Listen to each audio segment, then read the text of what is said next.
Assalamualaikum warahmatullahi wabarakatuh. Salam sejahtera untuk kita semua. Perkenalkan, nama saya Farida Aryani. Saya adalah dosen S1 Prodi Kesehatan Masyarakat Universitas Pendidikan Mandalika. Pada kesempatan ini, saya akan menjelaskan deskripsi mata kuliah yang saya ampu, yaitu Etika dan Hukum Kesehatan. Etika dan Hukum Kesehatan ini didapat di semester genap dengan bobot 2 SKS. Adapun capaian pembelajaran etika dan hukum kesehatan yaitu mahasiswa mampu menjelaskan sejarah etika dan hukum kesehatan. Yang kedua, mahasiswa mampu menganalisis hukum kesehatan secara umum. Yang ketiga, mahasiswa mampu membandingkan dan mengevaluasi kode etik profesi dan malpraktik. Yang terakhir, mahasiswa dapat menyusun makalah etika dan hukum kesehatan dan pelaporannya. Berikut ini saya akan mendeskripsikan mata kuliah etika dan hukum kesehatan. Mata kuliah ini menjelaskan tentang sejarah etika, menguraikan tentang etika dan hukum kesehatan, menjelaskan etika profesi kesehatan, serta memberikan dasar pemahaman tentang kode etik profesi kesehatan. Hubungan etika dengan filsafat, tenaga kesehatan, informat konsen, aspek hukum kesehatan lingkungan, serta menganalisis tentang perlindungan hukum terhadap pasien. Selain itu juga, dalam mata kuliah ini membahas mengenai prosedur kelompok. Berikut ini adalah materi pembelajaran etika dan hukum kesehatan. 1. Sejarah etika. 2. Etika profesi kesehatan. 3. Etika dan hukum kesehatan. 4. Kode etik profesi kesehatan. 5. Hubungan etika dengan filsafat dan ilmu pengetahuan. 6. Malpraktik tenaga kesehatan. 7. Informat konsen. 8. Perjanjian terapeutik.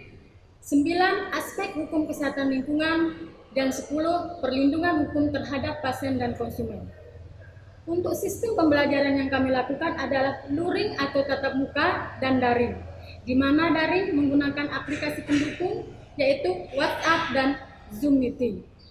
Untuk metode pembelajaran yang saya berikan ada dua, yaitu ceramah dan diskusi.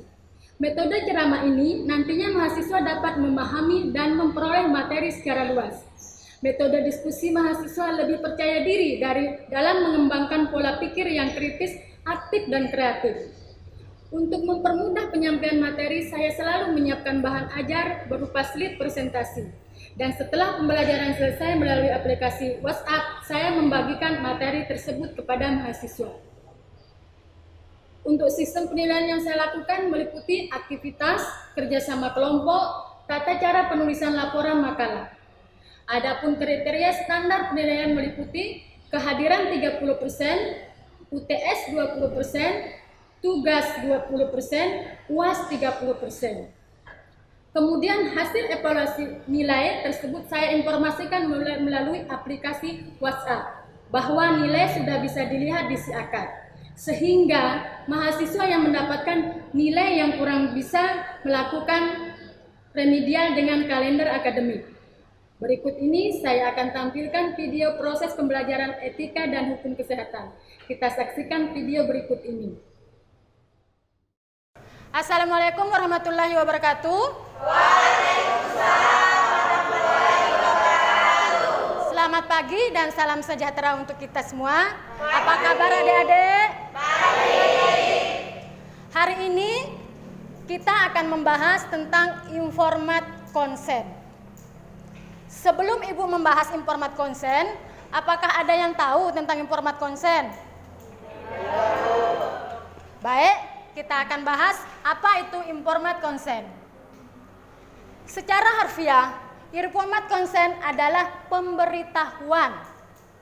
Telah disampaikan atau telah diinformasikan. Kemudian sedangkan konsen adalah persetujuan yang diberikan seorang untuk berbuat sesuatu. Kemudian informat konsen adalah persetujuan yang diberikan oleh pasien kepada tenaga medis dan setelah diberi penjelasan. Artinya, persetujuan pasien dan keluarga kepada tenaga medis setelah diberikan penjelasan oleh tenaga medis, maka informat konsen bisa langsung disetujui. Selanjutnya, kita lihat di sini, informasi yang harus diberikan adalah informasi yang selengkap-lengkapnya. Jadi, nanti ketika seorang dokter menjelaskan tentang persetujuan tentang penyakit yang diderita, maka seorang pasien atau keluarga akan membuat persetujuan yang diberikan oleh seorang dokter. Sampai di sini ada yang dimengerti? Mengerti. Ada yang ingin ditanyain? Tidak. Baik. Kita lihat di sini ada beberapa pengertian informat konsen. Informat konsen menurut Hanafiyah, persetujuan yang diberikan pasien kepada dokter setelah pasien menerima penjelasan. Jadi artinya ketika pasien dijelaskan oleh seorang dokter, maka seorang pasien akan membuat persetujuan untuk diambil suatu tindakan. Yang kedua, informat konsen menurut Komalawati, suatu kesepakatan persetujuan atas usaha medis. Contohnya, misalnya mengambil tindakan operasi, harus disetujui oleh pasien atau keluarga. Oke, kita lanjutkan. Ada beberapa informasi atau keterangan yang wajib diberikan setelah tindakan kedokteran. 1. Diagnosa yang ditentukan. Yang kedua, sifat dan luas tindakan yang akan dilakukan. Seberapa luas tindakan yang akan dilakukan. Kemudian, manfaat dan urgensi dilakukan tindakan tersebut. Contoh, misalnya kalau operasi. Misalnya operasi usus buntu. Kalau tidak diambil tindakan, maka akan menjalar ke dalam tubuh. Ya. Nah, kemudian resiko dan komplikasi yang mungkin terjadi apabila tindakan kedokteran tersebut. Contohnya lagi, jika seorang pasien mempunyai penyakit riwayat, maka akan terkena komplikasi. Ya, jadi sudah dijelaskan secara rinci di sana. Baru akan membuat informat konsen, persetujuan ya. Kemudian yang kelima, konsekuensi bila tidak dilakukannya tindakan. Nah, contoh lagi, seandainya seorang dokter menyatakan harus operasi, tetapi pasien tidak mau, konsekuensinya ada kepada pasien. Jika tidak dilakukan tindakan, maka pasien akan mengalami penyakit yang terus-menerus. Baik, selanjutnya kadang-kadang biaya yang menyangkut tindakan kedokteran. Nah, di sini kadang seorang pasien tidak mau diambil tindakan operasi karena biaya. Ya. Sampai di sini ada yang ingin ditanyakan? Tidak. Mengerti? Mengerti. Kita lihat dasar hukum informat konsen 1 pasal 15 Undang-Undang Peraturan Pemerintah Nomor 18 Tahun 1981. Di sini semua persetujuan tentang informat konsen telah diatur dalam peraturan pemerintah, ya. Di sini juga ada pasal 1, tindakan kedokteran yang dilakukan terhadap pasien, kemudian pasal 2, persetujuan yang diberikan kepada pasien. Jadi di dua peraturan menteri ini ada dua pasal 1 dan pasal 2. Pasal 1 tindakan, pasal 2 persetujuan. Kita lihat Undang-Undang Nomor 36 Tahun 2009 tentang kesehatan. Di sini diatur setiap pasien berhak mendapat informasi tentang penyakit yang diderita atau tindakan yang akan dilakukan. Kemudian selanjutnya ini untuk Undang-Undang RI nomor 44 tahun 2009 tentang rumah sakit.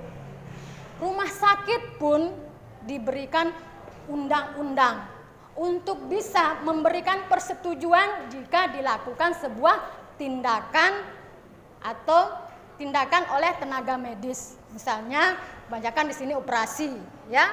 Nah, jadi sebuah instansi rumah sakit itu sudah ada SOP-nya, ya. Jadi tidak semena-mena mengambil tindakan. Jadi harus ada prosedurnya. Oke. Kita lanjut.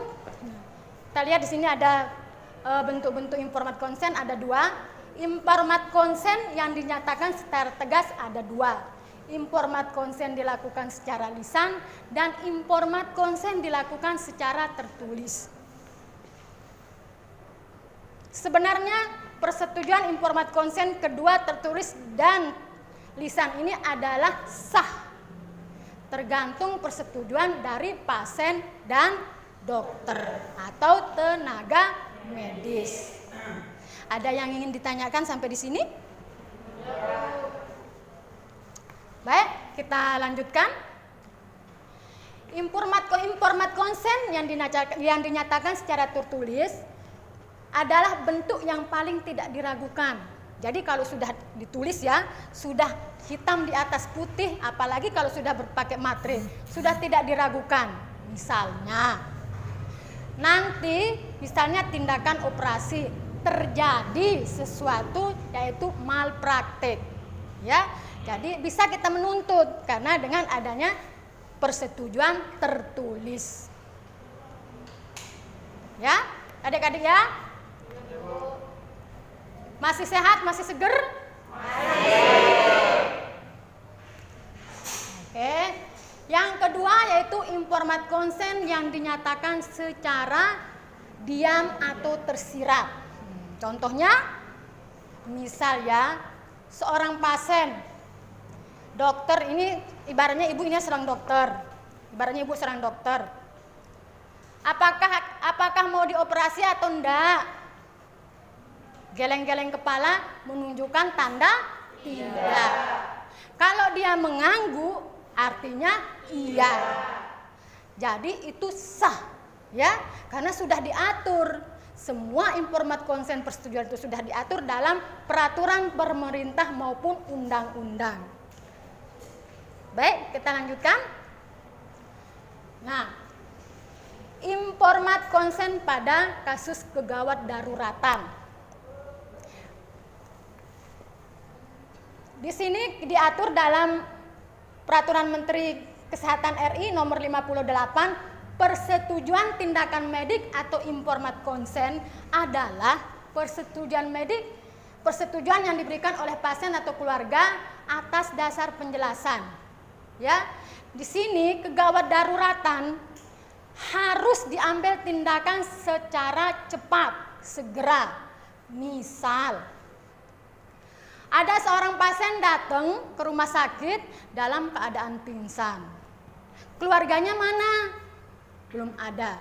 Tetapi wajib seorang tenaga kesehatan atau dokter mengambil sebuah tindakan kegawat daruratan. Oke, kita lanjut. Dalam kegawat daruratan adalah tidak ada kesempatan lagi untuk memintakan. Jadi tidak ada. Kemana mau diminta?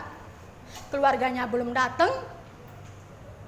Kemudian tidak ada waktu lagi untuk menunda-nunda. Tidak ada waktu lagi untuk menunda-nunda untuk mengambil suatu tindakan. Karena pasiennya sudah gawat darurat. Ya, orang sesak napas masa mau ditunggu orang tuanya datang, misal ditanter sama teman. Kemudian suatu tindakan harus segera diambil. Jadi seorang tenaga medis atau dokter segera mengambil tindakan terhadap pasien yang sedang mengalami kegawat daruratan. Kemudian untuk menyelamatkan jiwa pasien atau anggota tubuhnya. Nah, disitulah fungsinya seorang tenaga medis dan dokter untuk menyelamatkan jiwa pasiennya. Baik, kita lihat di sini pada pasal 4 Peraturan Menteri Kesehatan nomor 290 ayat 1 menjelaskan bahwa dalam kegawat daruratan untuk menyelamatkan jiwa pasien dan mencegah kecacatan tidak diperlukan persetujuan tindakan kedokteran. Maksudnya pasal ini adalah kalau sudah gawat, sudah berkucuran darah, jadi harus seorang dokter mengambil sebuah tindakan. Jadi sudah diatur. Semua informat konsen persetujuan sudah diatur. Baik dilakukan secara lisan maupun tertulis, maupun dengan tersirat juga. Itu sah. Ya? Sampai di sini ada yang ingin ditanyain? Atau sudah mengerti? Alhamdulillah ya, sudah mengerti. Terima kasih. Kita ketemu minggu depan dengan tema yang berbeda. Assalamualaikum warahmatullahi wabarakatuh. Waalaikumsalam warahmatullahi wabarakatuh.